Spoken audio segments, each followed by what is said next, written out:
پہلے تو میں اللہ تعالیٰ کا بہت شکر گزار ہوں کہ اس نے ایک اور زندگی اور صحت والا دن آپ کے ساتھ گزارنے کا موقع دیا، اور لاکھوں درود و سلام نبی پاک صلی اللہ علیہ وسلم کی ذات مبارک پہ۔ ساری عزتیں اللہ تعالیٰ کے لیے۔ بڑا امپورٹنٹ موضوع، اور 1992 سے 1992 سے دنیا بھر میں ورلڈ مینٹل ہیلتھ ڈے منایا جا رہا ہے۔ اس کا مطلب یہ ہوا کہ دنیا کو یہ احساس ہوا 1992 میں جا کے کہ ذہنی صحت کتنی امپورٹنٹ ہے۔ لیکن میرے حساب سے تو یہ ہمیں ہر روز منانا چاہیے، یہ اتنا امپورٹنٹ ڈے ہے۔ اس کی وجہ یہ ہے کہ اگر ذہنی صحت ٹھیک ہے تو آپ کی جسمانی صحت بھی ٹھیک ہے، اور آپ کی معاشی اور معاشرتی صحت بھی ٹھیک ہے۔ جو یہ کمبینیشن ہے مل کے کسی شخص کو صحت مند بنانے کے لیے، تو اگر ذہنی صحت ٹھیک ہے تو سب کچھ ٹھیک ہے۔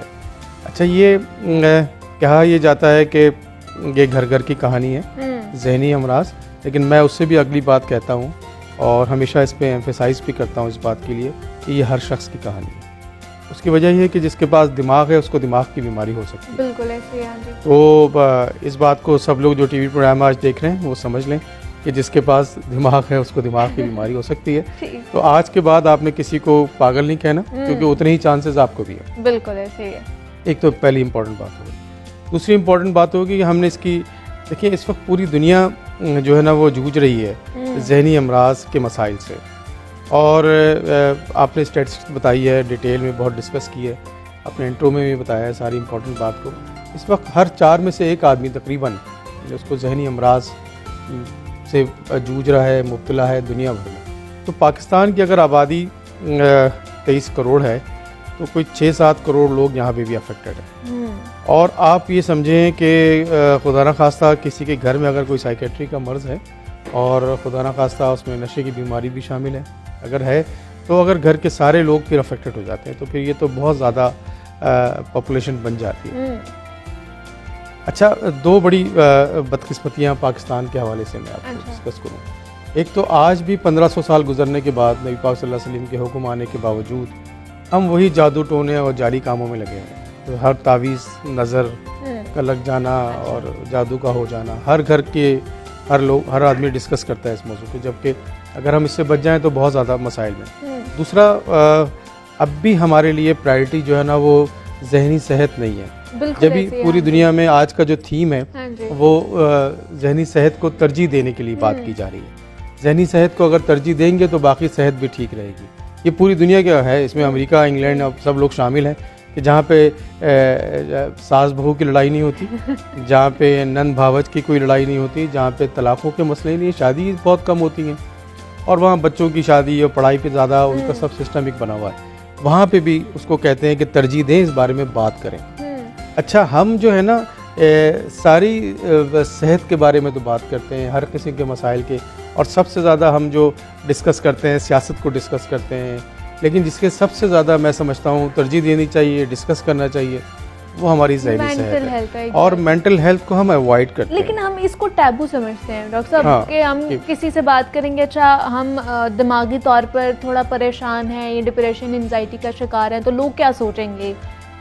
دیکھیں، آپ کا جو سوال ہے اور آپ کی جو بات ہے وہ بہت اس میں وزن ہے۔ میں ایک حدیث رسول اللہ صلی اللہ علیہ وسلم آپ کو بتاتا ہوں، اور وہ میں اس بات کو بار بار ریپیٹ کرتا ہوں، کرنا چاہتا ہوں، کہ نبی پاک صلی اللہ علیہ وسلم ایک دن مسجد نبی سے باہر نکلے تو سامنے کچھ عورتیں بیٹھی، ایک خاتون جو تھی اس میں سے اٹھی اور نبی پاک صلی اللہ علیہ وسلم کے کان میں کچھ بات کر رہی تھی، اور ان کا ہاتھ جو ہے انہوں نے پکڑ لیا اور بات کرتی جا رہی تھی۔ سخت گرمی ہے، آپ کو پتہ ہے کہ وہاں کا موسم کتنا سخت تھا، اتنی سخت گرمی تھی کہ پسینہ جو تھا وہ سر سے بہتا ہوا نبی پاک صلی اللہ علیہ وسلم کے جوتوں تک آ گیا، اور وہ کافی دیر تک ان کے ساتھ چلتی رہی، کان میں بات کرتی رہی۔ تو ایک صحابہ کرام آگے بڑھے، انہوں نے نبی پاک صلی اللہ علیہ وسلم سے کہا کہ نبی پاک صلی اللہ علیہ وسلم، جس عورت کا دماغ ٹھیک نہیں ہے۔ آپ جواب سنیں، اور اس جواب کو مینٹل ہیلتھ کے حوالے سے ایک میسج، بہت کلیئر میسج ہے، جو یہ سمجھ لے تو اب سمجھیے تبدیلی ہے۔ نبی پاک صلی اللہ علیہ وسلم نے فرمایا کہ مجھے پتہ ہے کہ اس کا ذہنی صحت ٹھیک نہیں ہے، لیکن میں نہیں سنوں گا تو کون سنے گا۔ کیا جملہ تھا؟ میں نہیں سنوں گا تو کون سنے گا۔ ہم نے سننا چھوڑ دیا۔ ہم نے کس کو سننا چھوڑ دیا؟ جو ہمارے کمرے میں رہتے ہیں، ہمارے فیملی ممبر، ہمارے گھر میں رہتے ہیں، ہمارے پڑوس میں رہتے ہیں، ہمارے اپنے رشتہ دار، اپنے دوست احباب، ہم نے سننا چھوڑ دیا، اور ہم نے سننا کس کو شروع کر دیا؟ موبائل فون کو، ٹی وی کو، لیپ ٹاپ کو سننا شروع کر دیا. نتیجتاً یہ ہوا کہ ہمارے کمرے میں رہنے والے کو اگر ذہنی جسمانی بیماری ہوتی ہے تو وہ کسی کو نہیں پتہ ہوتا، دوسروں کو پتہ چلتا ہے. تو میری ریکویسٹ ہوگی کہ سننا شروع کر دیں صحیح، اور وہ احساس کریٹ کریں کہ جو نبی پاک صلی اللہ علیہ وسلم کا حکم تھا. تو اگر ہم یہ سننا اور احساس کرنا شروع کر دیں گے تو ہمیں بیماریوں کا بہت جلدی پتہ چل جائے گا اور پھر ہم ٹریٹمنٹ کی طرف جائیں گے. ہمیں پتہ ہی نہیں ہے کہ بیماری موجود ہے. اب دیکھیے اس وقت کیونکہ ہم منہج القوم کوئی صحت مند قوم تو ہے نہیں، ہماری کوئی پرائرٹی نہیں ہے. جتنے لوگ ٹی وی پروگرام دیکھ رہے ہیں ذرا مجھے بتائیں نا اس سال کے بجٹ میں انہوں نے اپنے حوالے سے اپنی صحت کے، جسمانی صحت تو بہت دور کی بات اور مینٹل ہیلتھ تو اور اس سے بھی دور کی بات، کہ کوئی پیسے ویسے رکھے ہیں اس دفعہ؟ کوئی مینٹل ہیلتھ پہ یا کوئی جسمانی ہیلتھ پہ کوئی نہیں رکھے ہوں گے، کوئی بجٹ نہیں ہوگا. ہاں پیسے آئیں گے تو ہم گاڑی خرید لیں گے، بڑی لے لیں گے، ڈرائنگ روم بنا لیں گے، صوفہ لے لیں گے، کپڑے خرید لیں گے، لیکن ہم صحت پہ کوئی پیسہ نہیں. تو ہماری پرائرٹی نہیں ہے، ہماری ترجیحات نہیں ہے. صحت پہ بھی تب پیسہ لگاتے ہیں جب ہمیں پتہ چلتا ہے اچھا کوئی بڑی بیماری آ جائے. اچھا وہ بھی آپ کی بات صحیح ہے کہ بڑی بیماری ہے، چھوٹی موٹی بیماری کو تو ہم کنسیڈر ہی ہم لوگ کہتے ہیں اچھا ٹھیک ہے اگنور کر دیتے ہیں. لیکن ڈاکٹر صاحب جس طرح میں اسٹیٹسٹکس بتا رہی تھی کہ ہمارے پاس جو ان کو ٹریٹ کرنے کے لیے ڈاکٹرز کی تعداد بھی بہت، مطلب 837 ڈاکٹرز ہیں. دیکھیں یہ تو کل تعداد جو ہے اگر میں اچھا یہ تعداد تو ہے کم، لیکن معاشرے کا کیا رویہ ہے؟ معاشرہ تو جاتا ہی نہیں ڈاکٹرز کے پاس، اس وجہ جاتا بھی نہیں ہے اور وہ پرائرٹی دینا بھی نہیں چاہتے. اور دوسرا اسٹگما آپ نے اپنی انٹرو میں خود بتایا کہ ہم خدا نہ خواستہ ہم سائیکیٹرسٹ کے پاس چلے جائیں گے، ہم ڈاکٹر کے پاس چلے جائیں گے، کوئی ذہنی صحت کے سائیکولوجسٹ کے بارے میں پاس چلے جائیں گے تو ہمارے اوپر ایک الزام لگ جائے گا کہ تم پاگل ہو. ایگزیکٹلی، لوگ اس وجہ سے نہیں جاتے، اس وجہ سے نہیں جاتے. اور پھر ہم خدا نہ خواستہ دیکھیں معاشرہ کیسا پیتھولوجیکل ذہنی مریض معاشرہ ہے. میں آپ حیران ہوں گے، بلکہ آپ خود بھی روزانہ فیس کرتی ہوں گی ان ساری چیزوں کو، کہ اگر خدا نہ خواستہ کسی لڑکی کی کو ذہنی صحت کا پرابلم ہو جائے تو کیا اس کی منگنی ہو جائے گی؟